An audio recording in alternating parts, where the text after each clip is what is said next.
కాకినాడ జిల్లా తునిలో టీడీపీ దౌర్జన్యం పరాకాష్ఠకు చేరింది.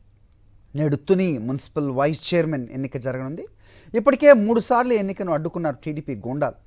వైఎస్ఆర్సీపీ నేతలపై కక్ష సాధింపులకు పాల్పడుతోంది ప్రభుత్వం. దాడిశెట్టి రాజా మున్సిపల్ చైర్మన్ కౌన్సిలర్లపై అక్రమ కేసులు బనాయిస్తోంది. ఇవాళ చలో తునికి మాజీ మంత్రి దాడిశెట్టి రాజా పిలిపించారు.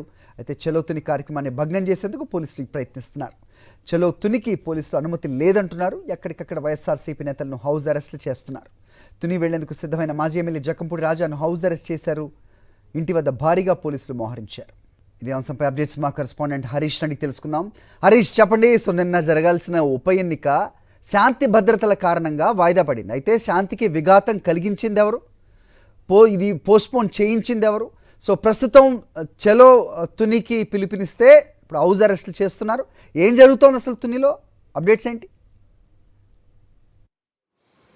ఏమాత్రం బలం లేకపోయినా సరే స్థానిక సంస్థలను హస్తగతం చేసుకోవడానికి ప్రభుత్వం ప్రయత్నిస్తుంది. ఈ నేపథ్యంలో కాకినాడ జిల్లా తునిలో కౌన్సిల్లో బలం లేకపోయినా సరే ఏదో రకంగా వైస్ చైర్మన్ పదం దక్కించుకోవడానికి అనేక రకాలైన ప్రయత్నాలు చేస్తుంది. దీనిలో భాగంగా అక్కడ జరిగిన ఆందోళనని, ప్రజాస్వామ్య వ్యతిరేక విధానాలు నిరసిస్తూ మాజీ ఎమ్మెల్యే జక్కంపూడి రాజా ఆధ్వర్యంలో చలో తుని కార్యక్రమాన్ని నిర్వహించడానికి సిద్ధమయ్యారు. ఈలోపే పోలీసులు పంపించి గృహ నిర్బంధాన్ని గురి చేసింది.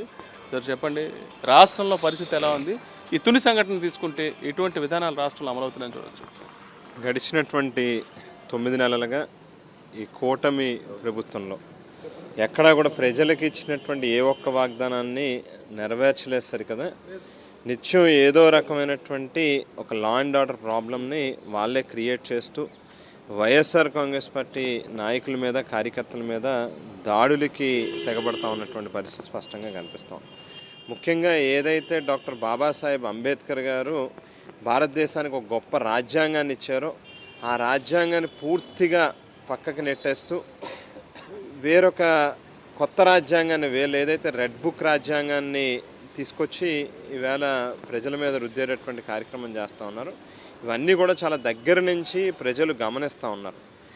ఏదైతే మీరు ఎన్నికలకు ముందు చెప్పారు, ఈవేళ మీ ప్రవర్తన ఎట్లా ఉంది, ఏదో అధికారం అనేటువంటిది మీకు శాశ్వతం అన్నట్టుగా మీరు చేస్తూ ఉన్నటువంటి ఈ అరాచకాలన్నింటినీ కూడా ప్రజలు గమనిస్తూ ఉన్నారు.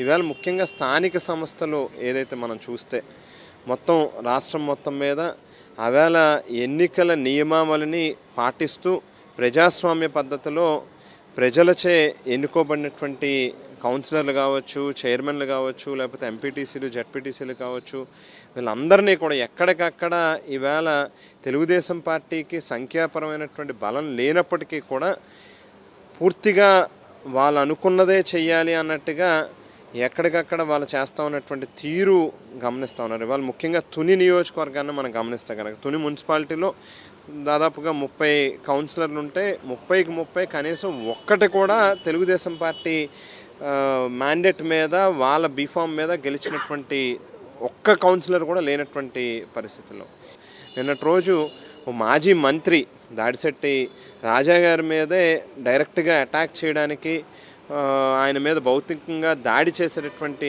ప్రయత్నం చేస్తూ ఉన్నారని అంటే ఎక్కడికి వెళ్ళిపోతూ ఉన్నారు? అసలు ఒక మాజీ మంత్రి మీద ఈ రకంగా మీరు ప్రవర్తన చేస్తే అసలు ఒక సామాన్యుడు ఏ రకంగా ఈవేళ జీవించగలిగేటటువంటి పరిస్థితి ఉందనేటువంటిది ఖచ్చితంగా అందరిలోనే ఉత్పన్నం అవుతూ ఉన్నటువంటి ఒక ప్రశ్న. ఈవేళ తునిలో జరుగుతూ ఉన్నటువంటి అన్యాయాన్ని ఖండిస్తూ ఇవాళ చలో తుని అనేటువంటి కార్యక్రమానికి మా పార్టీ తరఫున పిలిపివ్వడం, మరి ఇక్కడి నుంచి పెద్ద ఎత్తున జిల్లా వ్యాప్తంగా ప్రతి గ్రామం నుంచి కూడా కార్యకర్తలందరూ కూడా బయలుదేరేటటువంటి క్రమంలో ఇవాళ పోలీసుల్ని అడ్డు పెట్టుకుని చేస్తూ ఉన్నటువంటి పాలన ఏదైతే ఉందో ఇవన్నీ కూడా ప్రజలు గమనిస్తూ ఉన్నారు. మీరు ఏదో ఊరికనే వీటికి అందరూ కళ్ళు మూసుకుంటే మిగతా వాళ్ళు ఎవరికి కూడా కనిపించదు అని అనుకుంటే మాత్రం అది ఖచ్చితంగా మీ అమాయకత్వం అవుతుంది. డెఫినెట్గా వీటన్నిటికీ కూడా సమాధానం చెప్పాల్సినటువంటి రోజు అయితే వస్తుంది. ఈ రకమైనటువంటి కొత్త సంస్కృతుల్ని, సాంప్రదాయాలని మీరు మొదలు పెడితే డెఫినెట్గా రేపు మళ్ళీ మీరు కూడా దీనికి జవాబు చెప్పుకోవాల్సినటువంటి పరిస్థితులు ఉంటుందనేటువంటిది మాత్రం గుర్తుపెట్టుకోండి అని చెప్పి ఈ సందర్భంగా ప్రభుత్వానికి తెలియజేస్తూ ఉన్నాం.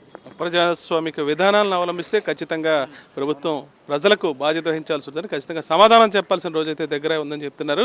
ఇప్పుడు ఏదైతే తునిలో జరిగిన సంఘటన ఉందో ప్రజాబలంతో గెలవాలే తప్ప ప్రభుత్వం అధికార మతంతో గెలిస్తే ఏమాత్రం ఉపయోగం ఉండదన్న విషయాన్ని జకపూడి రాజా స్పష్టం చేస్తున్నారు. రాజమండ్రి నుంచి విజయ్ హరీష్ ఫర్ సాక్షి.